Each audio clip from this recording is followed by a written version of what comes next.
Hey, salut tout le monde, c'est Mystery Matos. Cette semaine, on se retrouve pour parler de blousons et de gants pensés pour le tout-terrain mais également pour la route. Ce sont en fait des équipements Adventure Touring et ce sont des équipements de la marque Triumph. Oui, vous avez bien entendu. Donc des équipements du constructeur anglais, donc Triumph. Donc ici vous avez le Triumph Malvern en version blouson et les gants Triumph Malvern. Petite particularité de ces gants et de cette veste, c'est que ce ne sont pas des équipements rebadgés. Donc ce n'est pas du Alpinestar rebadgé ou du Speedy ou n'importe quelle autre marque comme ça peut arriver très souvent chez les constructeurs. Là, ce sont vraiment des équipements réalisés à 100% en interne chez Triumph en Angleterre.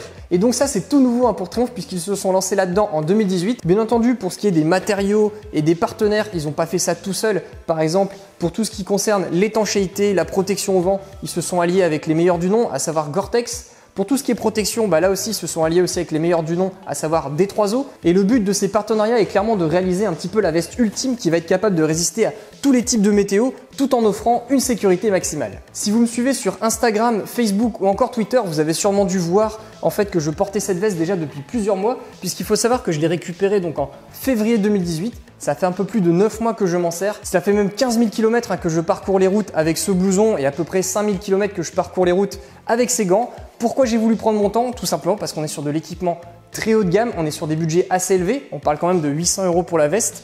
Donc je ne souhaitais pas vous proposer un avis en fait sur une courte durée de 3 mois. Je souhaitais vraiment prendre mon temps pour l'essayer, pour essayer de voir comment la veste réagissait dans toutes les conditions, sous toutes les saisons et sous tous les types de météo, que ce soit sur route ou en off-road. Donc je le reprécise dans cette vidéo, c'est une veste que Triumph m'a fournie, c'est pas moi qui l'ai acheté. Tout comme les gants, c'est Triumph qui me les a fournis et leur but c'était clairement de me laisser faire pour pouvoir donner mon avis complet dessus et en prenant mon temps, j'avais pas de conditions particulières pour pouvoir donner mon avis.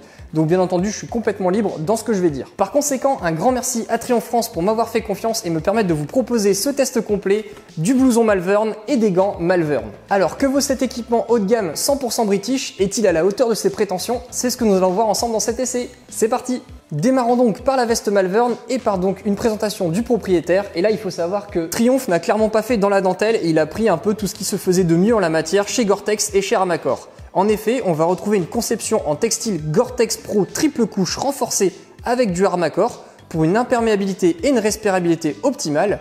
Donc au niveau du triple couche, on va donc retrouver du tissu Gore-Tex Misano sur une grande partie du blouson. Au niveau des manches, pour plus de confort et de liberté de mouvement, on va retrouver du tissu extensible Gore-Tex Gecko 3L. Et enfin, au niveau des épaules, on va retrouver de l'Armacor qui est un matériau extrêmement résistant, qui fait partie même des matériaux les plus résistants sur le marché. L'ensemble Gore-Tex reçoit un traitement déperlant durable, appelé aussi DWR, qui est ici spécifique puisqu'il est appliqué à l'extérieur du textile afin de permettre à l'eau de former des gouttes et de ruisseler au lieu de pénétrer. À l'intérieur, on retrouve une doublure en soft shell que je porte ici, donc c'est une doublure coupe-vent. Vous pouvez donc la porter sous votre blouson si vous le souhaitez pour ne pas avoir froid puisqu'elle tient bien chaud. Retournons maintenant sur le blouson qui dispose quant à lui de quelques aérations. On retrouve donc tout d'abord un col amovible qui peut être retiré pour laisser place à un col beaucoup plus court qui va laisser passer l'air. Au niveau des mains, on va retrouver des poignées coupe-vent afin de limiter au maximum les entrées d'air au niveau des manches. Et enfin, on va retrouver deux fentes d'aération, une à l'avant et une sur le dos afin de diriger le flux d'air à travers la partie principale pour vous refroidir l'été. Côté ergonomie, on va retrouver des sangles de réglage au niveau des manches afin d'adapter à sa morphologie les manches tout en gardant les éléments de sécurité à leur bonne position.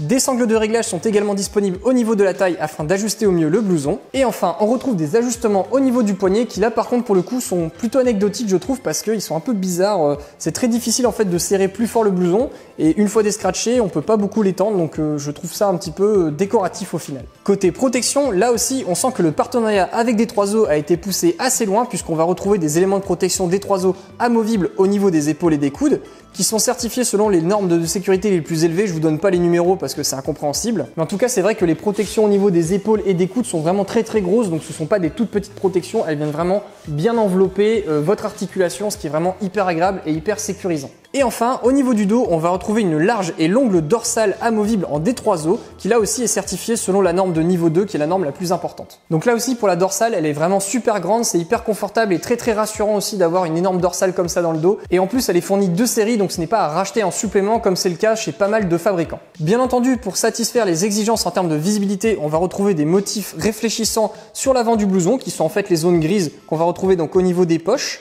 et également des zones réfléchissantes à l'arrière qui sont là aussi sur le bas du dos au niveau de la poche. En parlant de poche justement, le blouson est quand même pas mal fourni en termes de rangement puisqu'on va retrouver une poche à rabat et à fermeture éclair sur la partie supérieure gauche de la poitrine, une poche à fermeture éclair déperlante sur la partie supérieure droite de la poitrine, une poche à fermeture éclair déperlante là aussi sur la partie supérieure de la manche gauche, et une poche à fermeture éclair là aussi déperlante sur la partie inférieure du dos. Bon, le seul petit point négatif, mais ça c'est parce que je suis habitué au blouson Adventure, c'est un peu la taille des poches. J'aurais aimé qu'elle soit plus grande, notamment la poche qui se situe ici. Ça aurait été intéressant qu'elle soit quand même beaucoup plus grande pour pouvoir y ranger autre chose qu'un iPhone 5. Typiquement, mon Galaxy S9, il ne rentre absolument pas.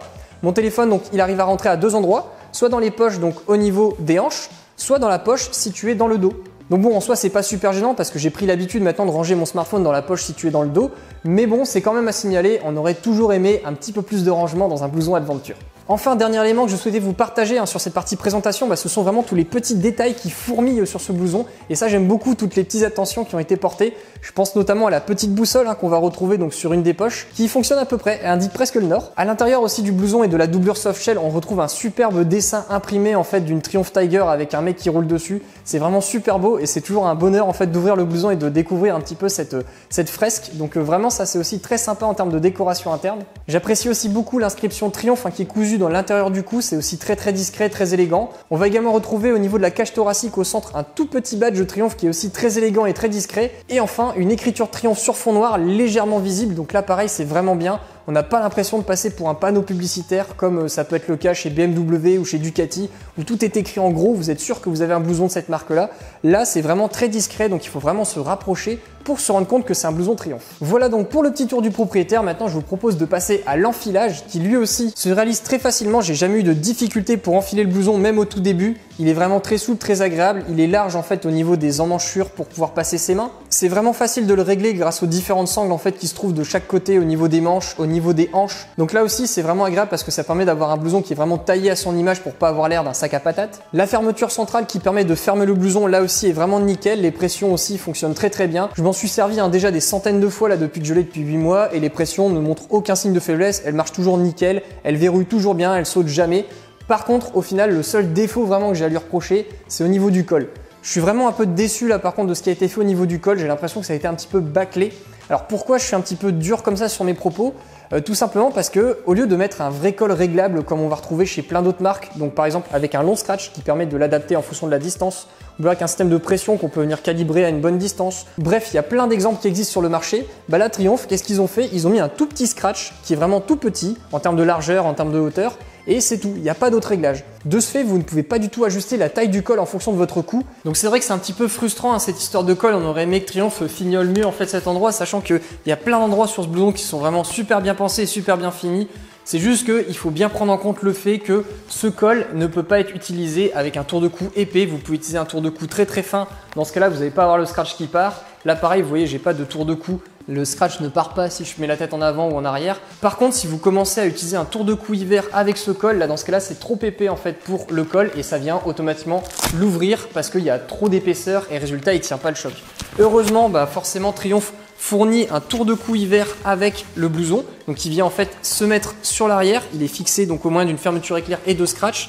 Et une fois qu'il est mis, pour le coup là ça vient vraiment bien vous protéger votre cou et il n'y a absolument pas d'air qui rentre. C'est pas du tout gênant en fait que le scratch ne soit pas mis puisque celui-ci vient aisément remplacer le petit col et là vous avez deux bons gros réglages de scratch qui permettent de faire bien tenir votre col et là aucun souci pour l'hiver. Donc voilà, c'est un petit détail d'utilisation que je souhaitais vous partager parce que moi j'ai mis un peu de temps à m'y faire. Au début en fait j'utilisais pas le col secondaire parce que je trouvais ça bizarre et après j'ai compris une fois que je me suis retrouvé régulièrement dans le col qui se barrait l'hiver dernier et cet hiver qu'il fallait absolument utiliser ce gros col pour l'hiver et ce col très léger quand on utilise un tour de cou tout petit pour l'été. Donc voilà pour la partie enfilage et confort. Maintenant je vous propose qu'on enchaîne sur la partie usage sur route. Comme j'ai eu l'occasion de l'essayer pendant une très longue durée, je vais distinguer deux parties dans cette thématique de l'usage sur route. Tout d'abord l'usage du blouson l'automne et l'hiver et ensuite une partie sur l'usage du blouson le printemps et l'été. Donc au niveau de l'automne-l'hiver, je m'en servais donc avec la doublure. Donc souvent la doublure je la mettais quand il faisait moins de 15 degrés. Au-delà de 15 degrés, on peut tout à fait utiliser son pull et le blouson, il suffit largement et on est très à l'aise avec. Par contre en dessous de 15 degrés, là la doublure commence à devenir nécessaire. J'utilise également le tour de cou spécial hiver qui pour le coup, comme je vous le disais juste avant, est très efficace parce qu'il vient bien couper le vent et couper la pluie pour éviter aussi que votre tour de cou ne s'humidifie et prenne prenne le froid. Et une fois que j'avais mis ces deux éléments là, c'était parti, hein, ça roule nickel, il n'y a absolument aucun souci, l'étanchéité du blouson est vraiment excellente. Le Gore-Tex Pro ça marche juste super bien. Là pour vous donner un exemple, par exemple, là j'ai participé à la Rando TT Pirate, donc c'est un raid tout terrain qui se déroulait donc en Ardèche. J'ai fait 10 heures de route à l'aller sous la pluie, 10 heures de route sous la pluie pour le retour. Là sur place, il flottait, il neigeait, donc j'ai vraiment eu les pires conditions je pense qu'on pouvait avoir pour une sortie, pour un week-end off-road. Je me suis tapé donc 1800 km à peu près dans des conditions où il faisait entre 0 et moins 5 degrés. Ça remontait quand même à 5 degrés quand je suis remonté vers le nord. Il faisait également de la flotte, bref, il a pris des conditions absolument pourries. Et le blouson n'a jamais percé à aucun moment. Donc vraiment, c'était un plaisir d'avoir ce blouson. Je me suis jamais retrouvé glacé ou humidifié au niveau de mon torse ou de mes bras.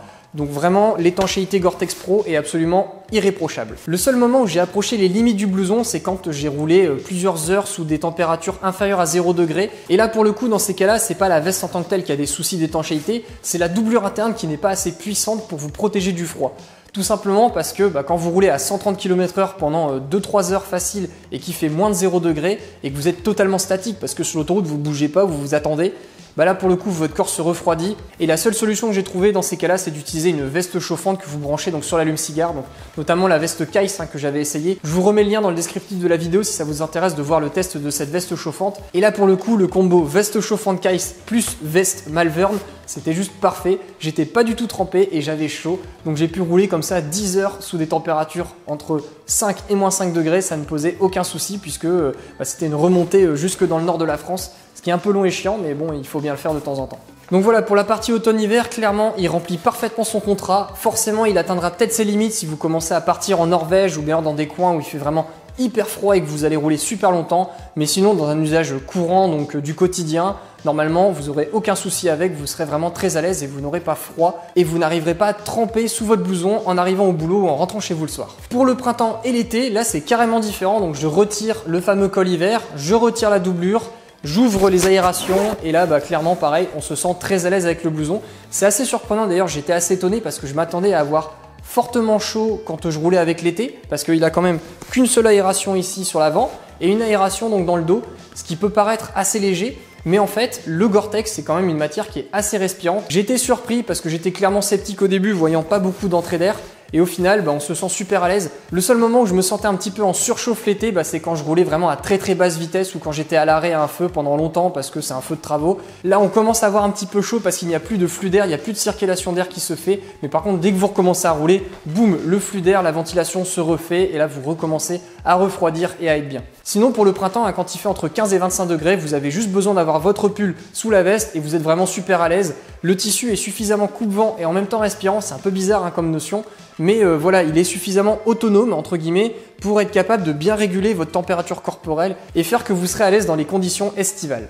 Sinon, pour la doublure en soft shell, en tout cas, je l'aime beaucoup. Je m'en sers énormément aussi en tant que veste pour m'en servir quand je suis à la maison, quand je suis dans le garage en train de bricoler, ou bien alors quand je suis au bureau et que j'avais pas pris de pull avec moi et que j'ai un petit peu froid. Elle est vraiment passe-partout. Bon, elle fait quand même un peu veste de moto, parce que malheureusement, il y a des petits détails où j'aurais bien aimé qu'ils puissent les travailler. Je pense notamment aux petites pressions là que vous avez ici sur les côtés. Donc les petites pressions ici, elles sont pas rangeables, donc vous pouvez pas les cacher, donc elles se voient. Donc c'est là qu'on distingue que c'est quand même une veste qui est censée s'intégrer à l'intérieur d'un blouson. Donc c'est vraiment une petite veste sportswear qui est très sympa. Elle a pas mal de poches, que ce soit sur les manches, là sur l'intérieur au niveau du torse, sur les côtés. On a pratiquement une symétrie avec les poches qu'on retrouve sur la veste ici. Attaquons maintenant l'usage en off-road et là pour le coup c'est vraiment le moment où elle m'a le plus étonné parce que je m'attendais pas en fait à être à l'aise avec cette veste. Pourquoi je dis ça? Parce que elle avait pas assez d'ouverture en fait à mon goût visuellement, donc je m'étais dit ça va pas le faire, je vais avoir trop chaud et au final je suis quand même vachement bien avec.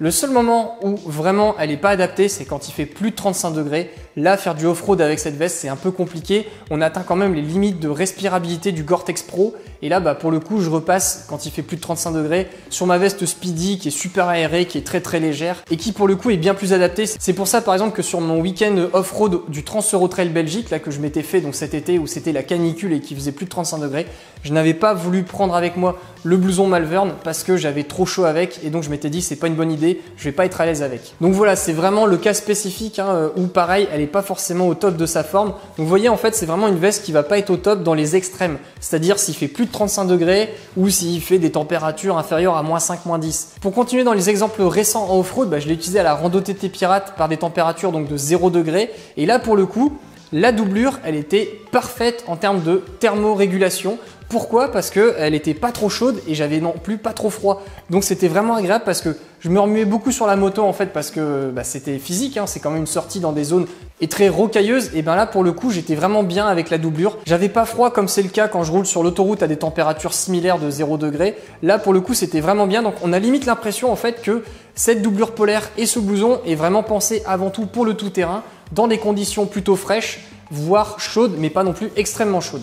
Donc quand vous verrez la vidéo de la Rando TT Pirate que je vous sortirai dans 3 semaines, vous verrez donc le bout de mes bras, hein, souvent à chaque fois avec la caméra. Donc vous voyez, j'aurai des manches noires, et bien ce sera ce blouson que je porterai sur moi. Et pour le coup, vous allez voir, c'était une sortie sacrément costaud, donc on a quand même bien sué dans les blousons. Au niveau des tailles disponibles, sachez qu'il est disponible donc en 7 tailles allant du XS au 3XL. Là, celui que je porte, moi c'est du S, je fais 1m82. Je suis pas hyper baraqué, donc résultat le S me va très bien. C'est nickel au niveau de la longueur, au niveau des bras pareil, c'est la bonne longueur. Les épaules ça tombe comme il faut.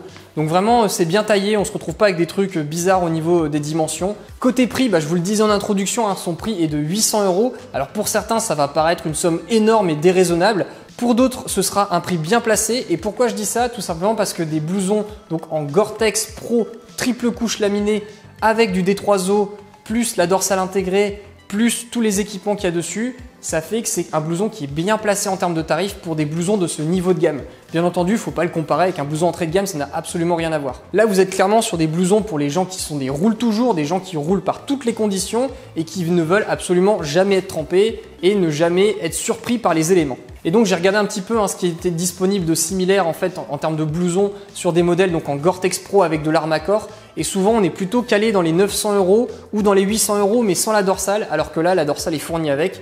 Donc ce qui fait que Triumph s'est placé, je trouve, intelligemment en termes de prix. Et enfin au niveau des garanties, je vous l'ai dit juste avant, mais donc il faut savoir que le blouson est garanti 5 ans, ce qui est vraiment une très bonne durée parce que la plupart des blousons de ces niveaux de gamme là sont pas forcément garantis aussi longtemps. Il y en a des fois qui sont garantis plus, mais la plupart du temps ils ne sont pas garantis 5 ans, ils sont plutôt garantis 2 ans, 3 ans grand maximum. Donc d'avoir 2 ou 3 années de plus par rapport aux autres, c'est toujours rassurant.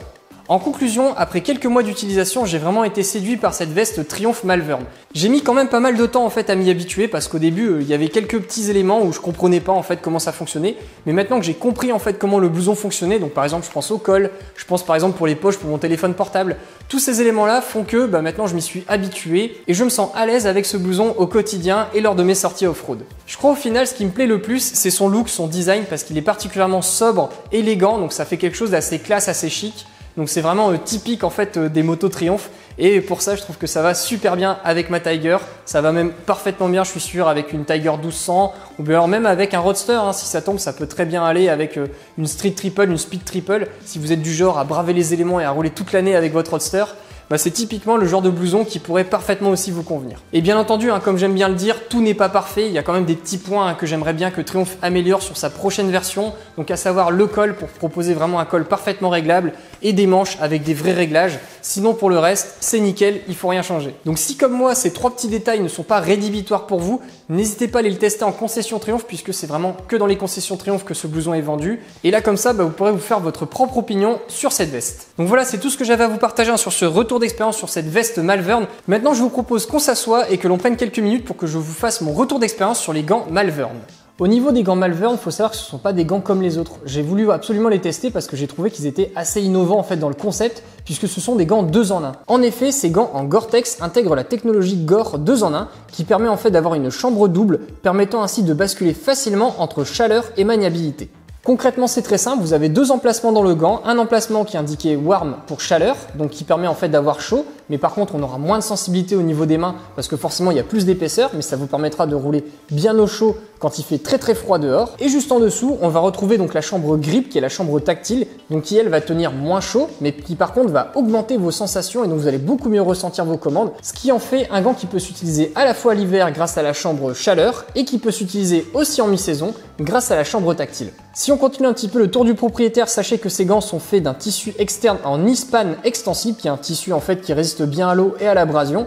Et au niveau de la paume, puisque c'est la zone qui prend le plus en cas de chute, on va retrouver donc une paume en cuivre de chèvre afin de maximiser la résistance à l'abrasion. Au niveau de la protection, ces gants obtiennent bien entendu la certification CE à la norme 1KP, qui est la norme de protection la plus importante. Et pourquoi ils obtiennent cette norme de sécurité la plus importante? Tout simplement parce qu'on va retrouver donc une protection au niveau de l'articulation avec du D3O qui est appelé le Smart Skin D3O. Donc l'avantage d'avoir mis ça, c'est comme sur le blouson, c'est-à-dire que c'est extrêmement souple et extrêmement agréable quand vous l'avez. Vous la ressentez pas du tout quand vous fermez le poignet, donc c'est vraiment agréable à l'utilisation. Et sur la partie latérale extérieure du gant, on va également retrouver du cuir pour protéger le côté de votre main. Et enfin, on retrouve plusieurs zones en panneau stretch afin d'améliorer la souplesse et le confort lors de l'enfilage et de l'utilisation. En parlant de l'enfilage justement, sachez qu'il est très facile à faire au niveau de la couche chaude. Il est un petit peu plus difficile je trouve au niveau de la couche tactile car l'insert doit se replacer lorsque l'on passe de l'un à l'autre. À l'usage, le gant est parfaitement étanche et il n'y a vraiment pas d'eau du tout qui rentre au niveau de votre main. Là par exemple, je me suis amusé à mettre ma main dans une flaque d'eau pour montrer un petit peu l'étanchéité. Il y a absolument 0 gouttes d'eau qui sont rentrées à l'intérieur du gant.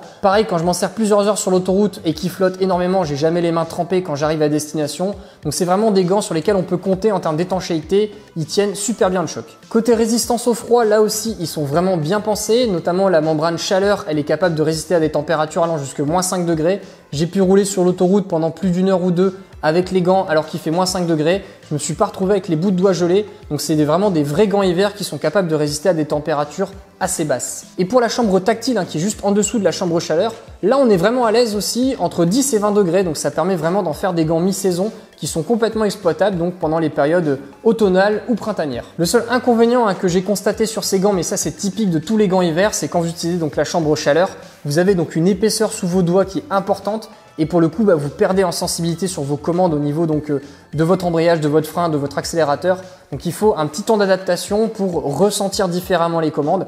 Par contre, quand vous utilisez donc la chambre tactile, là la couche entre votre doigt et les commandes est extrêmement fine et donc c'est hyper agréable à utiliser. On a vraiment l'impression d'avoir un gant mi-saison, sauf que là votre dessus de main il est bien protégé du froid et le dessous de votre main lui par contre est moins protégé du froid, mais ce sera beaucoup plus agréable de conduire de cette manière. Et au niveau des regrets que j'aurai sur ces gants, j'en ai juste un seul, c'est le fait qu'il n'y ait pas de raclette sur l'index ou le pouce.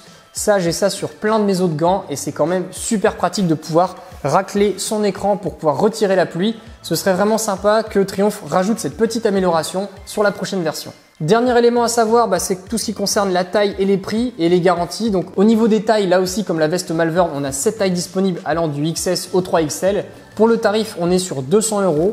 Alors 200 €, ça peut paraître là aussi cher pour certains, pas trop cher pour d'autres. Donc le mieux, c'est de voir un petit peu ce que fait la concurrence dans ces cas-là pour se rendre compte un petit peu du prix. Et clairement, on est dans la moyenne du marché. On n'est pas sur des gants qui sont craqués en termes de prix. C'est pas non plus une aubaine.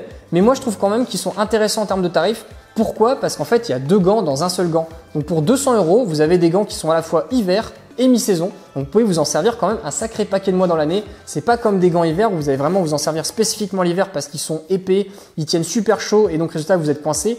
Là, vous pouvez, grâce à ce système de double chambre, vous en servir sur une plage beaucoup plus étendue dans l'année, ce qui fait que les 200 € sont plus vite rentabilisés qu'avec des gants strictement hiver. Donc là aussi, ces gants Malvern sont vraiment une bonne surprise. Le système de double chambre, c'est super intelligent comme technique. C'est la première fois que je vois ça sur des gants. Donc si vous avez d'autres exemples de gants qui exploitent cette technologie de double chambre, n'hésitez pas à les mettre dans les commentaires. Moi, ça m'intéresse énormément de découvrir d'autres modèles parce que j'ai cherché un petit peu sur internet et j'ai vraiment l'impression que ce sont les seuls à faire ce genre de choses. Donc bravo Triumph pour l'idée. Et là, pareil, si vous souhaitez les essayer, il faut aller en concession Triumph pour pouvoir les tester parce que ce sont les seuls revendeurs à proposer ces modèles. Voilà, c'est donc tout ce que j'avais à vous partager concernant cette veste et ces gants Malvern de chez Triumph. J'espère que la vidéo vous aura plu et vous aura intéressé, même si vous n'êtes pas très produit Triumph. Ça vous aura quand même permis de découvrir des produits un petit peu différents ou innovants et donc épancher votre curiosité sur le domaine.